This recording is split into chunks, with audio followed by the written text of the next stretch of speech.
Buenas noches, bienvenidos a Punto de Encuentro. Hoy hablaremos del cine mexicano, de cómo una idea se convierte en película, de cómo esa película sobrevive al verdadero reto, encontrar a su público, más en estos tiempos de competencia bastante ruda con el streaming. Nos acompañan grandes, grandes del cine, grandes de la dirección artística. Un privilegio contar con el maestro Marco Treviño, actor con más de 4 décadas, cine, teatro, televisión. Fue secretario general de la ANDA de 2022 a 2026. Usted lo conoce muy bien, lo ha visto en muchas películas, series, telenovelas. Maestro Treviño, gusto en saludar, un abrazo desde Sonora. ¿Cómo está? Pues muy contento de tener esta posibilidad de compartir con ustedes. Muchas gracias. Un privilegio también recibir al actor y productor conocido por muchos papeles, entre ellos y muchos más, Amores Perros, suma más de 50 créditos de cine, teatro y televisión. Rodrigo Murray. Maestro Murray, un gusto saludarlo. ¿Cómo está?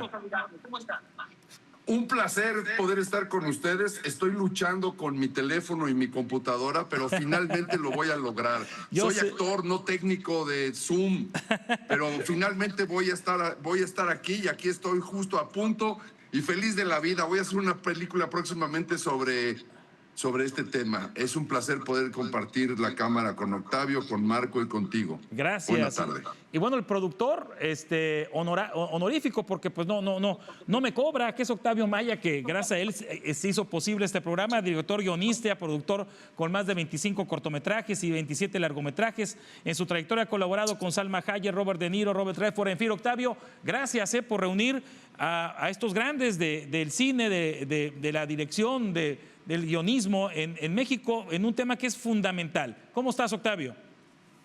Un gusto saludarlos y pues un placer también compartir la pantalla con mi querido Marco y mi querido Rodrigo, contigo. Es un gusto siempre platicar aquí en Punto de Encuentro. Claro, bueno, vamos a hablar un poco de la época de oro. Va para los tres esta pregunta, para arrancar y pensando pues en esta trayectoria de cada uno del cine de la época de oro, del cine al cine mexicano de la actualidad 2026. ¿Qué es lo que más ha cambiado en la forma de hacer películas en este país, maestro Treviño? Híjole, bueno, de entrada el gran tema es que la época de oro del cine mexicano se dio gracias a una situación circunstancial, la Segunda Guerra Mundial, que obligó a Estados Unidos a desviar todas sus baterías hacia la industria de las armas y de la guerra y desvió el dinero del cine, digamos, ¿no? Entonces, las pantallas tuvieron que ser ocupadas por otro cine, y uno de esos cines maravillosos fue México, el cine mexicano. Entonces, de entrada, pues, tuvimos esa gran oportunidad, si no, quién sabe cómo nos Sí. Y de ahí surgieron grandes figuras, ¿no? Como Dolores del Río, como María Totalmente. Félix, entre otros, que bueno, llenaron de orgullo el cine nacional en una época, maestro Murray, donde estaba considerado nuestro cine entre los 3 mejores del mundo, ¿no? ¿Cuál es su opinión? Misma pregunta, maestro. Bueno, curiosamente en México en aquella época se hacían alrededor de 300 películas al año, es decir, para darnos una idea, una película diaria. Actualmente el país que más cine produce en el mundo es India. India hace alrededor de 1000 al año.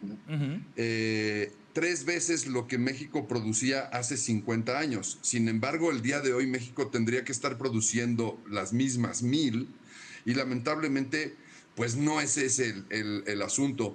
Yo empecé claramente, podría decir que soy hijo también del cine de oro mexicano, o por lo menos de las faldas ya de la lejanía, porque mi padre todavía trabajó con algunas de las grandes figuras y grandes directores de este país. Sí. Pero bueno, a mí me parece que el cine es a todas luces una ventana que muestra cómo es la casa. Y en este momento México está mostrando una casa bastante desigual a lo que es la realidad. Creo que en aquel entonces sí había una radiografía bastante clara. Claro. Y bueno, el día de hoy pues es otro el cine y a lo largo de estos más de 50 años, muchísimos más, yo diría casi 100 años, pues el cine realmente que ha variado muchísimo, los temas, las formas, la fotografía, Para empezar, de pronto pasó del blanco y negro al color. Me parece que son muchos los cambios, el interés mismo de la gente, el precio del boleto, lo que se consume en el cine. Sí. Es mucho, es muy complejo el Sí. mundo del cine. Bien dice Marco que se utilizó justamente como parte incluso de una propaganda para poder apoyar Claro. al ejército de los Estados Unidos y con ello, entre otras cosas, también ganar la Segunda Guerra. Es correcto. El día de hoy, pues los Estados Unidos aprovechan esa pantalla y son los más fervientes admiradores de sus más terribles correcto. creaciones, ¿no? Podríamos poner, por ejemplo, pues no sé, Spider-Man, por ejemplo, en este momento, ¿no? Tú dices, bueno, pues que esa es la ventana de un país, eso es realmente lo que un país tiene que vender al extranjero para que nosotros sepamos quiénes son. Claro que estoy generalizando, no Claro. todo el cine norteamericano es así, Claro. pero bueno, el que se vende, el que para ellos es importante, el de la feria, sin duda sí es así. Sí. Octavio, como director, ¿qué puede hacer el cine mexicano hoy fuera de los apoyos institucionales, Fonacine, Eficine? ¿O siguen siendo prácticamente la única puerta de entrada? Porque sí es cierto, ¿no? Pues había actores como Pedro Infante en esa época de oro que se aventaban 10 películas por año. ¿Qué está pasando? Del 2019 al 2026, de 200 millones de boletos que se vendían, de 350 millones de boletos que se vendían de cine, bajó a 200 millones. ¿Qué está pasando, Octavio? Adelante.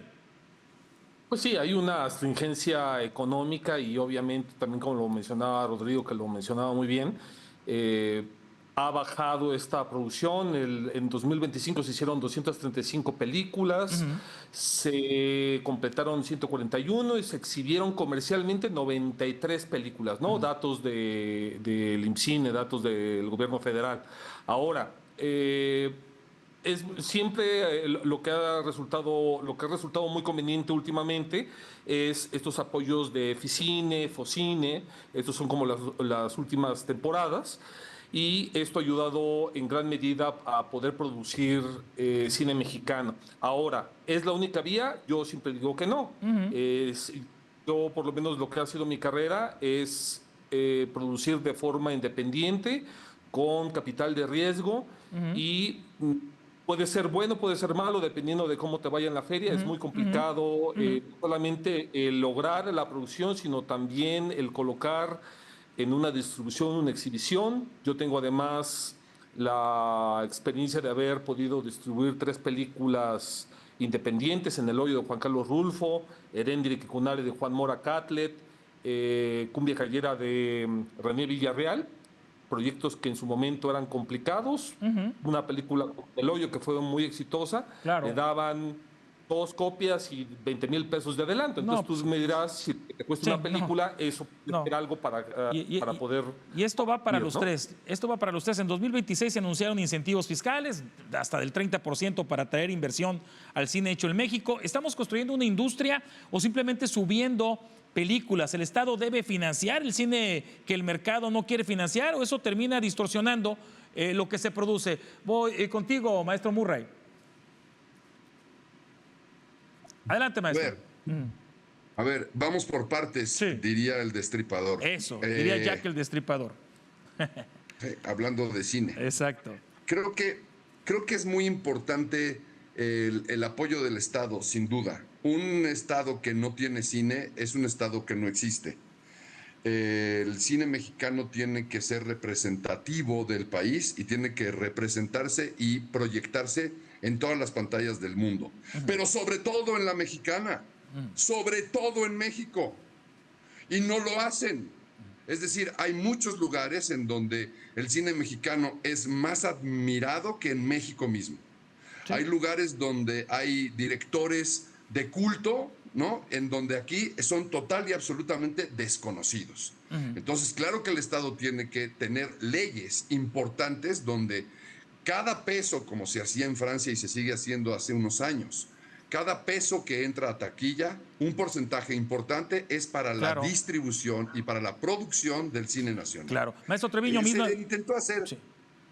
Disculpa, ¿perdón? Maestro Murray, adelante, adelante. Sí, bueno, sí. No, pero que termine Murray o... Sí, voy a concluir. Sí. No sé qué querías decir desde Sonora, pero entiendo que el calor afecte las neuronas de todos. No te preocupes. En lo que también Eso. a nosotros nos está ahogando la lluvia, ¿no? Mira. Pero bueno, no te preocupes. Bien. Lo que quiero decir es que sí, por supuesto que hace falta un apoyo, sin duda. Hace falta también una cultura y una educación cinematográfica gigantesca.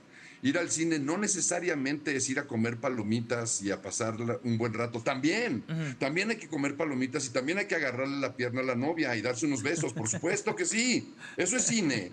Pero también el cine es una forma Claro. de cultura necesaria e importante para que toda la banda aprenda. Toda la banda pueda verse identificada en lo que se está viendo. Claro. Entonces el cine sí necesita un apoyo, pero también necesita esta cultura importantísima del pueblo, Claro. para que también haya una necesidad imperiosa de ir a ver cine. Bien. Lamentablemente el día de hoy, la gente que comparte las pantallas mexicanas con las gringas, con las alemanas, con las francesas, pues prefiere ir a ver otra película. No me voy a ir a meter al cine a ver un choro mexicano que me va a dar flojera. Esa es la verdad. Sí. Quiero ir a ver algo de acción, quiero ir a ver Spider-Man, pero también podríamos hacer... Y el 90% de las películas que se han hecho en la última década en México son películas de amor simplón. Con ese dato me quedo, maestro Murray. Ya ves la guillotina, Sí. nos está acabando, pero con ese dato me quedo. Vamos a hacer pausa, regresamos para que termine la idea. Vamos a hablar de la odisea de llegar al público, festivales, distribución y la nueva batalla con las plataformas. Regresamos.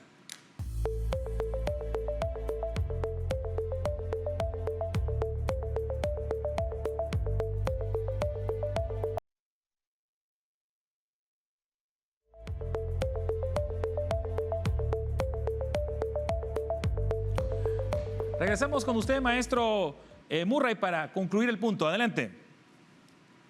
No, en realidad yo ya había concluido porque bueno. entiendo que hay que ser breves nada más porque somos muchos los que queremos hablar, pero le voy a pasar el balón así de bote pronto al maestro Treviño. Vamos, maestro Treviño. Maestro, desde su, Bueno, pues, desde su experiencia como actor y productor, ¿qué películas están dejando de hacer en México simplemente porque no se consigue financiamiento? Bueno, yo creo que siempre las películas de autor siempre son las menos favorecidas, ¿no? En una industria en donde en este momento lo que se prioriza o se valora más es lo comercial. Es decir, que venda, tiene que vender. Incluso si tú llevas una película a algún productor o distribuidor, pero no tiene a las estrellas o a las personalidades que ellos consideran que les venden taquilla, esa película no te la van a tomar. Como decía, un dato muy, muy importante que daba hace rato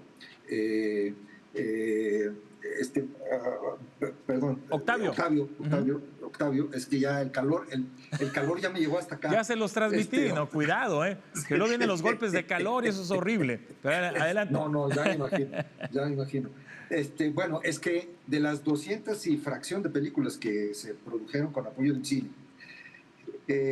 alrededor de 180 quizá son de ficción, el resto pueden ser de documentales y demás. Pero lo más triste es que de esas 90, alrededor de 90 que se estrenaron y se exhibieron en salas, la gran mayoría de esas películas no se vieron. Estuvieron en salas casi vacías porque la gente no se enteró. Es decir, el sistema de producción y de financiamiento del cine mexicano tiene un déficit brutal en cuanto al presupuesto para difusión. En la industria de Hollywood y en otras industrias invierten $1 por producción por $1 de publicidad. En México el 5% es para publicidad y eso no llega al público. Entonces son películas que ni te enteras que se exhiben. Claro. Ese es uno de los grandes problemas. Es uno de los grandes problemas. Una pregunta para los tres. A ver, y empiezo contigo, Octavio. Netflix, Prime Video, Disney. Vaya, ¿las plataformas nacionales e internacionales salvaron al cine mexicano o cambiaron por completo las reglas del juego? Voy contigo, Octavio. Y que, obviamente lo cambió, ¿no? Democratizó algunas cosas, otras las complicó, porque no todas las películas que se producen, y esto también a colación de lo que está comentando Marco, logran alcanzar las plataformas digitales, ¿no? Ahora con esta nueva ley cinematográfica, ¿no? Que se garantiza no una semana, sino 2 semanas de cine mexicano. Yo creo que lo que también habría que asegurar, aunque se menciona en la ley, pero de pronto eso también históricamente no se cumple del todo, o demos el beneficio de la duda de que sí se va a cumplir, puedan llegar a las plataformas y ahora todo mundo, lamentablemente, aunque sí hay una recuperación en taquilla, en los cines, sí, obviamente lo que está marcando la tendencia son las plataformas digitales y marcado sí también por este cine muy comercial, ¿no? De cierto tipo de películas, sí con algunos condimentos de película documental, pero mayoritariamente con estrenos muy, muy comerciales, ¿no? Hablando únicamente, las series a mí me gustaría hacer como una distinción aparte, ¿no? Eso es otra cosa. Pero sí las películas es algo que, sí los temas, por otro lado, si bien es complicado esta ecuación, sí los temas de lo que le llaman ahora, ¿no? La época woke, ¿no?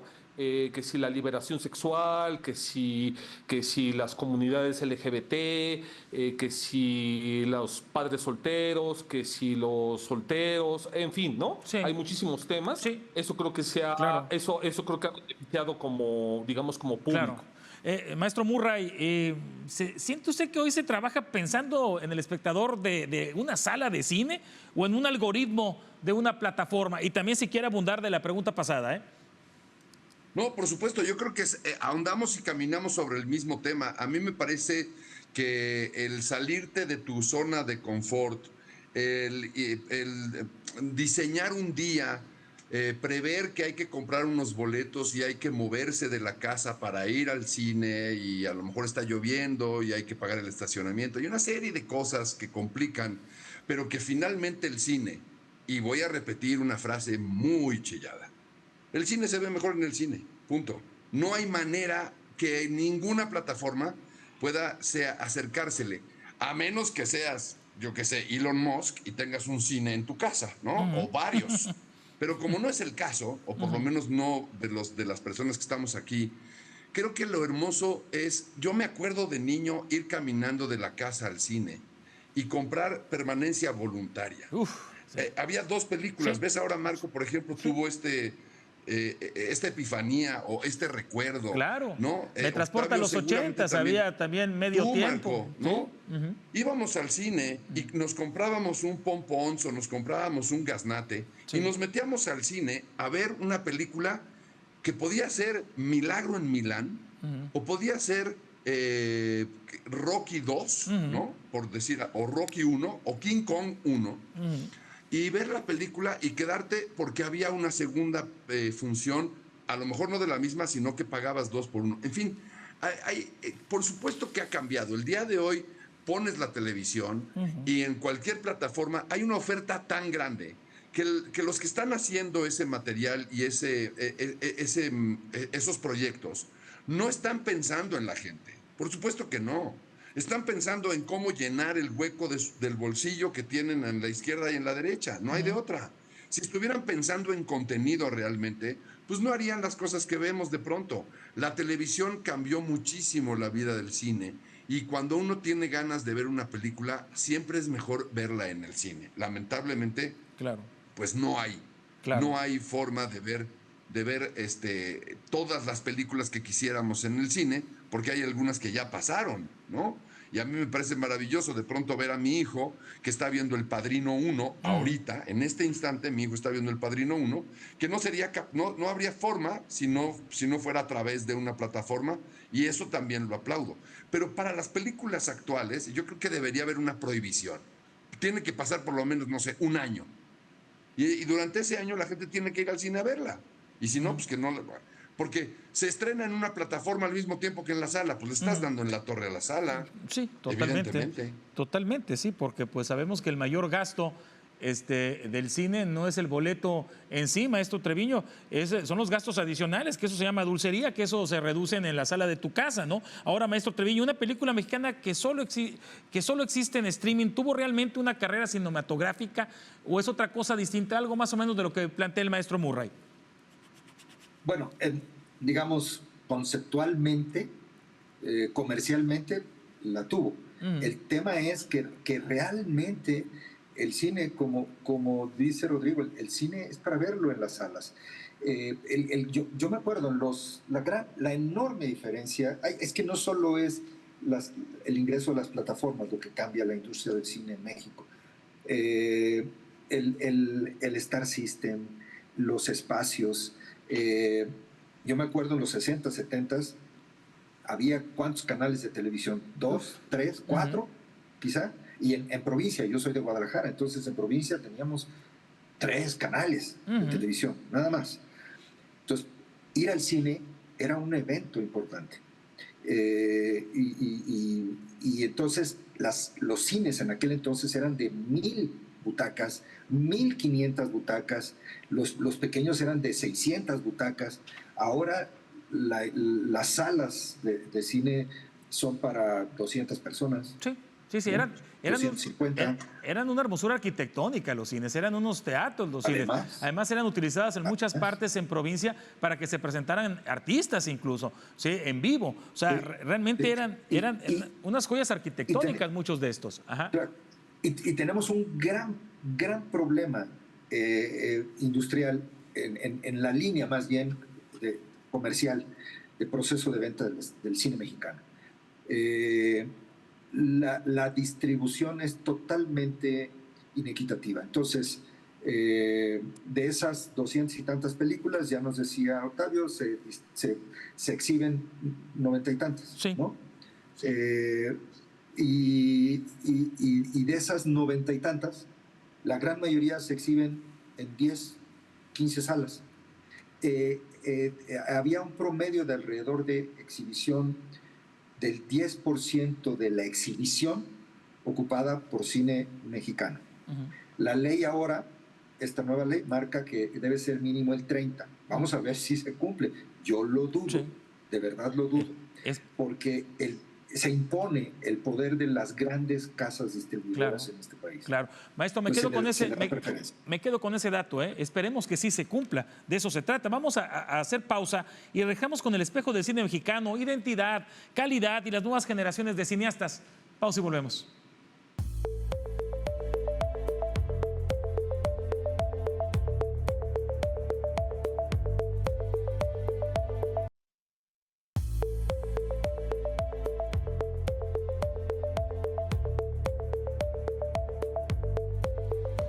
Bueno, estamos hablando del cine nacional, está el gran Marco Treviño, el gran Rodrigo Murray, el gran Octavio Maya, gracias a los tres, retomamos el tema y bueno, pregunta, técnicamente el cine mexicano ya compite al tú por tú con las producciones internacionales y si es así, lo que ustedes piensan, ¿por qué eso no siempre se traduce en mejores películas? Empiezo contigo, Octavio. Por supuesto que sí, el cine mexicano es ya referente internacional, ya los mexicanos dictan cátedra en diferentes partes del mundo con los principales festivales internacionales, con las principales plataformas, obviamente las personas que liderean de alguna forma nuestra imagen como cine mexicano son los tres amigos, Cuarón, Iñárritu, Del Toro.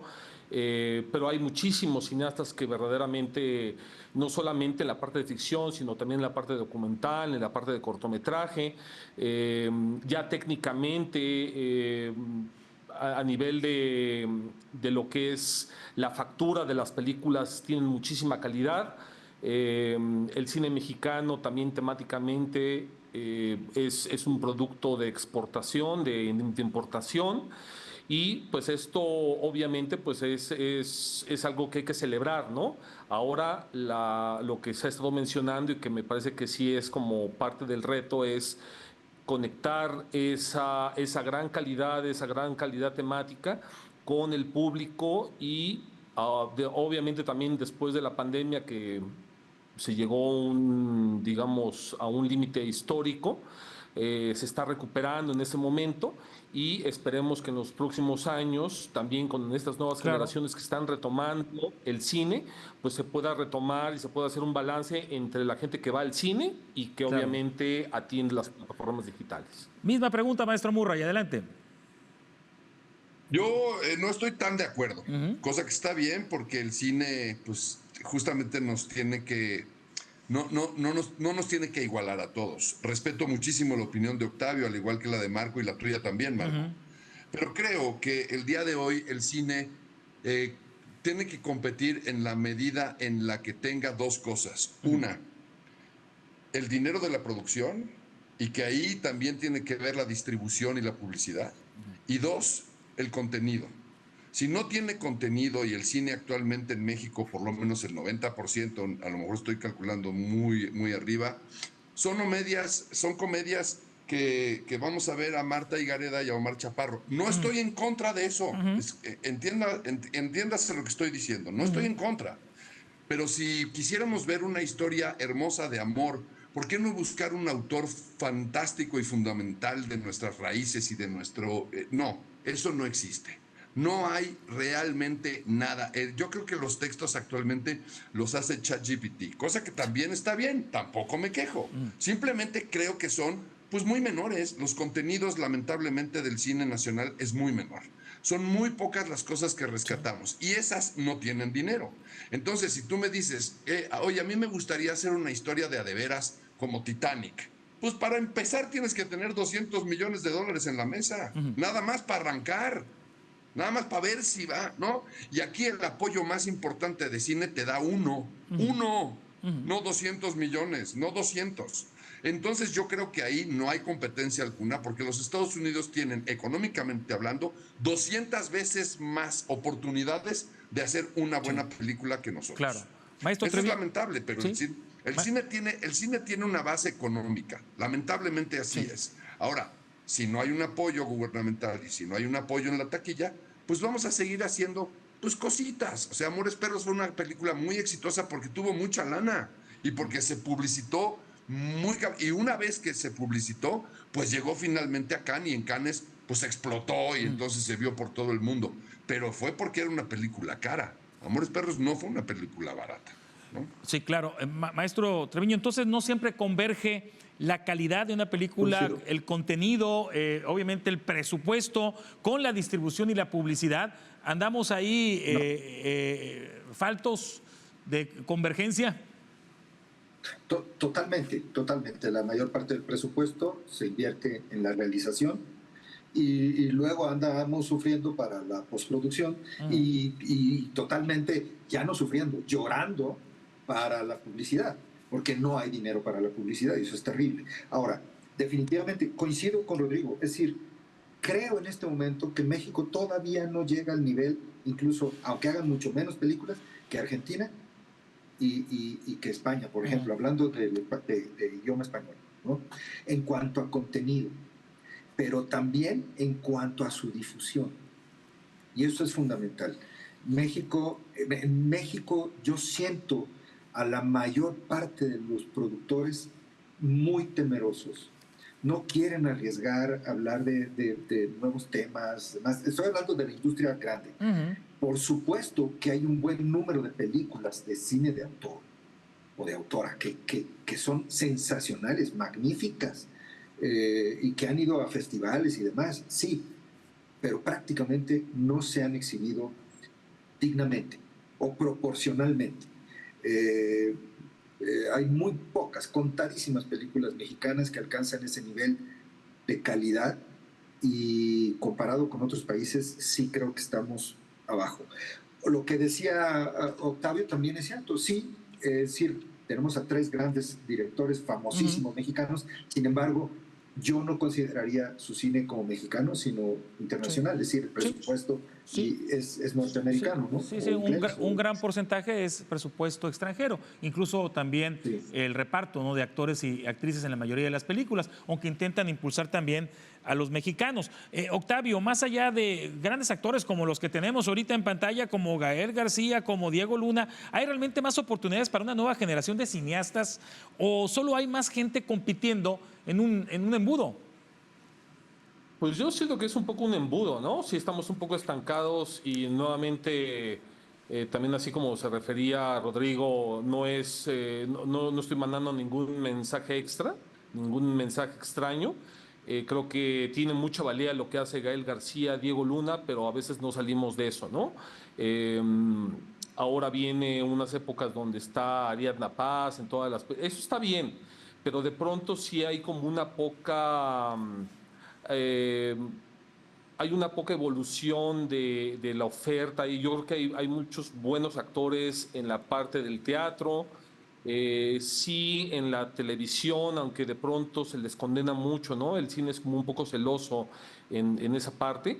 Y bueno, sí, las trayectorias, por ejemplo, de los actores que tenemos enfrente, ¿no? De Marco Treviño, Sí, Rodrigo Murray, son de muchísimo tiempo, ¿no? Entonces, se valora su trabajo, se valora el tipo de películas que hacen, pero eso tomó muchos años y así como se habla también de una selección mexicana de fútbol, donde tienes que tener fuerzas básicas y donde tienes que tener una selección que se va construyendo desde generaciones eh, jóvenes, pues aquí no lo claro, tienes de esa misma forma, ¿no? Entonces toma claro, mucho tiempo y de pronto nos estancamos un poquito en esa claro, parte de cuáles son las películas que realmente, cuáles son los actores que venden claro. frente a pantalla. Maestro Murray, ¿qué tan distinto es formarse hoy como actor en México en comparación o frente a cuando ustedes o cuando tú empezaste, Rodrigo? Mira, yo creo que es difícil siempre, en la medida en la que uno qué tipo de actor quiere ser. Me parece que hay muchas formas. Yo aplaudo la carrera de Gael y de Diego, por Sí. supuesto, pero yo no quisiera ser ninguno de los dos. Me encanta ser quien soy. Me encanta la carrera que de alguna forma también eh, recibí muy bien la estafeta de mi viejo y la entendí. Y creo que eso también es lo que yo estoy tratando de hacer con los alumnos que tengo en la universidad desde hace más de 10 años. Doy clases en la UNAM desde hace más de 10 años y lo digo porque en la medida en la que nos formemos es que finalmente llegamos a comprar el pan. Creo que sí es una carrera formativa, creo que sí habría que hacer, casi 100 años se hacían 300 películas, luego se hicieron casi nada, en una entrega de los Arieles era vergonzoso porque había premios que estaban totalmente desolados porque no había producción que premiar, y finalmente el día de hoy sí se están haciendo más películas, pero habría que hacer muchas más. Eh, sí es difícil pensar el día de hoy como actor.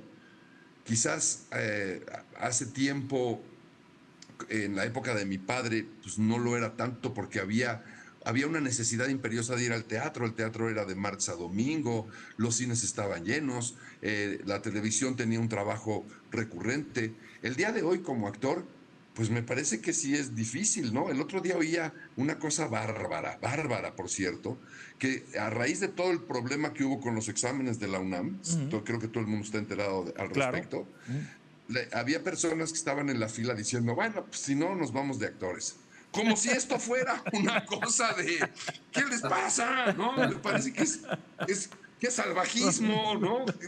Como si Pues, esto fueran enchiladas, ¿no? sí. Y me parece que en la medida en la que entendamos nosotros que es una profesión la Ujú. cual lleva mucho tiempo prepararse, picar piedra y finalmente tener un lugar como el que tiene Marco, como el que tiene Octavio. Ojalá a Octavio le dieran $1 millón para poder hacer una película, querido Octavio, ¿no?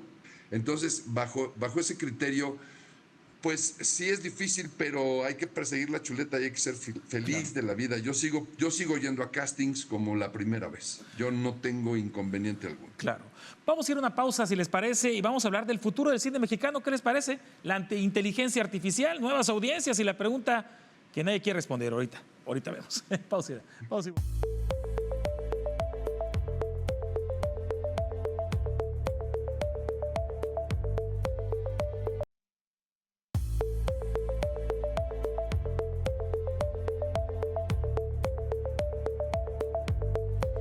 Bueno, Octavio, la inteligencia artificial ya se usa en guión, storyboards, efectos visuales, hasta en doblaje, Octavio.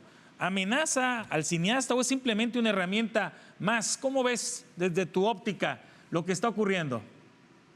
No, eso es ciertísimo. Hasta conductores de noticias también ya No están me digas utilizando.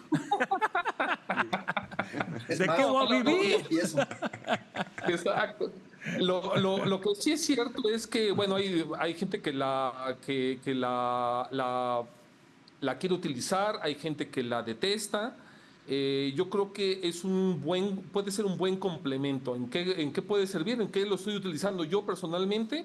Visualizaciones, ¿no? A la hora de que uno promueve una serie de proyectos, uno tiene la capacidad de poder utilizar esa tecnología y poder hacer una visualización cercana a lo que uno quiere lograr ya como tal en físico, ya a la hora de hacerlo en cine, ¿no? Eso me parecería que sería como lo que debiera de ser. Lamentablemente también aquí va a cantar un tema económico. Si una película te vale para hacerse 200 millones de dólares o 100 millones de dólares o 50 millones de dólares, dinero que no vamos a tener, obviamente va a haber alguien que sí lo va a utilizar y que va a hacer una medida para poder lograr, ¿no? Eso va a ser inevitable, lo decía George Lucas, ¿no? Es algo que no podemos evitar, es una herramienta que se hablaba, ¿no? De que anteriormente cuando se hacía animación o cuando empezó a utilizar el CGI, ¿no? Estuvo el mismo escarnio en cuanto a la tecnología. Y bueno, dependiendo de la responsabilidad, yo creo que sí tiene un valor el hacer las producciones físicas, el hacerlo de verdad y con el amor y con la entrega y con la pasión que se requiere, y no con una computadora que está muy lejano a lo que puede ser también el respeto al trabajo de los actores, del guionismo, del pensar, de la evolución de las ideas, ¿no? De las verdaderas ideas. Maestro Treviño, la inteligencia, bueno, si una máquina ya puede fabricar una imagen perfecta, ¿qué sigue siendo indispensable al director, al actor, al equipo creativo? Bueno, mira, en este momento la inteligencia artificial, por más avanzada que esté, todavía no ha logrado llegar a proyectar las emociones o los sentimientos o la vida eh, del trabajo que se ve en las actuaciones reales, ¿no? Por otro lado, también quizá los guiones. Yo no me he metido mucho a revisar este tema del guiones a través de la inteligencia artificial, pero quizá también por ahí tenga sus limitaciones en ese sentido. Es muy práctica para muchas cosas y está bien mientras se use como un complemento, como un apoyo. Lo grave, y es justamente lo que desde la ANDA, por ejemplo, estuvimos promoviendo junto con otras organizaciones, es la regulación, por fin, de un primer paso para regular el uso de la inteligencia artificial. ¿Y en qué consiste esto? En que nadie puede usar inteligencia artificial para replicar ni tu voz ni tu imagen de manera comercial. O sea, si lo hacen, tendrían que pagarte, ¿no? El caso más absurdo de hace unos meses fue justamente que para una campaña del INE se utilizara un clon de la voz de uno de los actores que ya falleció, de uno de los actores más icónicos del doblaje mexicano. Y entonces, pues como que, y eso fue un escándalo, y a partir de ahí, pues eso nos ayudó también para impulsar esta ley. Pero, es decir, en este momento se está regulando, ya se tiene regulado bajo ley el uso comercial de la inteligencia artificial cuando se trata de clonación o de voz, imagen, sí. En este caso, ¿no? Podría ser también para guiones, autores y demás. Maestro Murray, ¿qué riesgos, además de estos planteados y laborales, representa la inteligencia artificial para los actores mexicanos? Bueno, yo creo que mira, voy a empezar contando una pequeña anécdota de un viejo teórico que llegaron y le dijeron, maestro, ya vio, ya se inventó la radio y la voz viaja a través del espacio. ¡Wow! ¡Qué increíble! Y poco tiempo después le dijeron, maestro, ya se inventó la televisión y la imagen la podemos ver a través de... ¡Wow! ¡Qué bien! Maestro, tiempo después, el cine está... ¡Ah, qué maravilla! Y contestó el maestro, algún día harán teatro. Lo mejor que le puede pasar al mundo es la inteligencia artificial, al mundo del teatro, quiero decir, ¿no? Porque el espectáculo en vivo, con un actor en vivo, lo que te da no te lo va a dar nunca ningún robot. Correcto. Sí. Eso, entonces, creo que por un lado funciona. Por otro lado funciona en la medida, como bien dice Octavio, como bien dice Marco, como una herramienta. Si se utiliza para que entonces los robots se diviertan entre ellos, pues qué chiste tiene, no tiene ningún chiste. Lo sí quiero que tu robot, tu inteligencia artificial, tu base de datos gigantesca, me sirvas para el trabajo que yo quiero aportar al resto de la humanidad. Ahí sí, ahí bienvenida sea, qué maravilla. Finalmente me enteré el otro día porque estaba leyendo un artículo interesantísimo sobre las chicas y los chicos de las películas porno. Son todas creaciones de inteligencia artificial. Eran absolutamente perfectas y verdaderas. Todo lo que estaba sucediendo ahí, yo hubiera jurado que era una película pornográfica. Punto. Sí. Y no, son imágenes creadas por la inteligencia artificial. Hombre, si sirve para eso, bienvenido, ¿no? Bueno. Me parece genial. Bueno. Qué bueno. Es parte de una herramienta y es parte de un... El cine porno es una industria gigantesca. Gana cualquier cantidad de millones y millones de miles de dólares al año. Entonces, si eso se puede hacer de esa manera, pues ¿por qué no? Me parece que está muy bien. Sí. Digo, en defensa de los derechos humanos de la gente acuerdo. Que tienen que ponerse. Aunque no creo que estén muy de acuerdo los actores y actrices porno, ¿no? Pero... Yo creo que sí, también, no sé. Habría que preguntarles a ellos. Pero bueno, oye, por lo menos... qué sé yo, a lo mejor tengo un fin de semana libre. Vamos al cierre. Quiero agradecerles. Qué programa. Ojalá se pueda repetir. Gracias, Octavio Maya, al gran Marco Treviño, al gran Rodrigo Murray. Vamos con la pregunta que nadie quiere responder, dice por aquí. Bueno, va para los tres. Tenemos unos 40 segundos de veras por cada uno. Muchísimas gracias. Empiezo contigo, Octavio. Es la misma. Si mañana desaparecieran todos los apoyos públicos al cine mexicano, ¿seguiría existiendo una industria cinematográfica mexicana, Octavio? Y te agradezco. Adelante.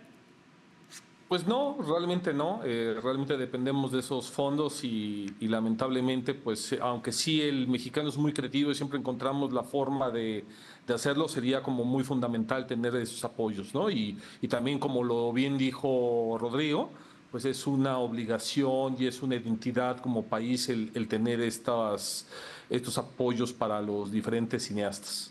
Gracias, Octavio, muchas gracias. Con su conclusión, maestro Marco Treviño, y agradecerle su valiosa participación. Gracias. No, definitivamente coincido. Es decir, la industria requiere de un apoyo gubernamental en este momento, porque no es una industria que genere comercialmente ganancias a la mayoría de los inversionistas. Entonces, ¿quién va a producir sabiendo que tiene más probabilidades de perder que de ganar, ¿no? Entonces, el cine se convierte en una herramienta cultural, artística, estética. Y es muy claro, la cultura y el arte reducen la violencia, los índices de violencia en cualquier circunstancia. Maestro Treviño, le agradezco su valiosa participación. Muy amable. Maestro Murray, adelante con su conclusión. Yo concluyo calculo yo que más o menos a finales de los años 60 el cine mexicano se acabó y no ha vuelto. Es decir, no hay por parte del gobierno una importante apuesta económica para hacer que ese cine sea. Lo que se hizo durante muchos años fue el forro de muchos productores que se la rifaron y que en algunos casos ganaron y en otros no. Pero desde entonces yo no creo que México sea un país que se ponga a la vanguardia cinematográficamente hablando. Hay garbanzos de a libra, sin duda alguna, pero qué pena, ¿no? Imagínate la cantidad de años que se han perdido. Lástima, porque no solamente falta el apoyo al cine, le falta el apoyo al teatro, a la buena televisión. ¿Ya vieron lo que es el canal 11 y 22? Por Dios, ¿de qué estamos hablando? ¿No? Es una pena, es una vergüenza, pero los primeros presupuestos que se cortan son los del arte y el deporte, ¿no? Los de la cultura. Entonces, pues un país sin cultura es un país que está enterrado, lamentablemente. Muchas gracias a los tres. Ojalá podamos repetir otro encuentro como este. Quedaron muchos puntos por analizar, pero bueno, lo importante es que se apoye el cine mexicano, que se apoye el cine en sí, que la gente conviva y que regrese a las salas, que ahí es espectacular. Muchas gracias a los tres.